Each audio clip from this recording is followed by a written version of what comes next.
Guys আমাদের পাড়ার একটা মেয়ের বিয়ে, কার বিয়ে সেটা হচ্ছে পরে তোমাদেরকে দেখাবো অবশ্যই।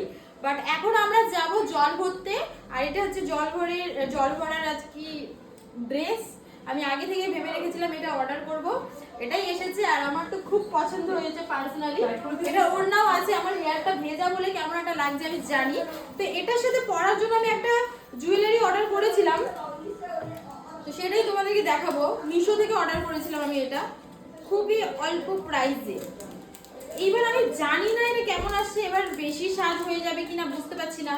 কারণ এক একটা জিনিস থাকে কি, আমি কখনো মানে এই ধরনের লুকস বা এরকম সাজি না, থাকে যে কিছু কিছু জিনিসে কিছু কিছু টাইমে পরলে ভালো লাগে এই জিনিসগুলো।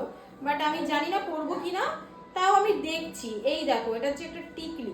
আমি ভেবেছিলাম কি এইটার সাথে আমি পরবো, এরকম করে জিনিসটা পরবো, কিন্তু আমার মনে হয় এইখানটায় সেটা যাবে না, এটা একটু বেশি হয়ে যাবে আর কি, আই থিঙ্ক সো। এখনো পর্যন্ত আমি জানি না।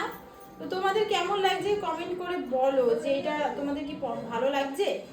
এই দেখো, এইখানটায় যাবে এইভাবে, আর এটা এইভাবে থাকবে, বুঝলি পিউ? এটা এইভাবে থাকবে। তোমাদের কি ভালো লাগছে অবশ্যই কমেন্ট করবে। নিনি কেমন লাগছে? ভালো লাগছে। পরবো পরবো বেশি বেশি হয়ে যাবে রে, চাপড়া চাপড়া লাগছে।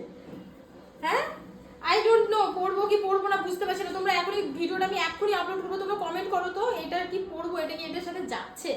I am confuse totally. চলো guys, tata bye bye. Comment অবশ্যই করবে, আর লিঙ্ক যদি লাগে কমেন্ট করবে। এটার সাথে যদি না পরা যায় তাই কি হয়েছে, অন্য কোনো দিন অন্য কোনো ড্রেসের সাথে পরবো। বাট তোমরা কমেন্ট করো যে এটার সাথে মানাবে কি না। এটা মানাবে, বেশি হয়ে যাবে বল।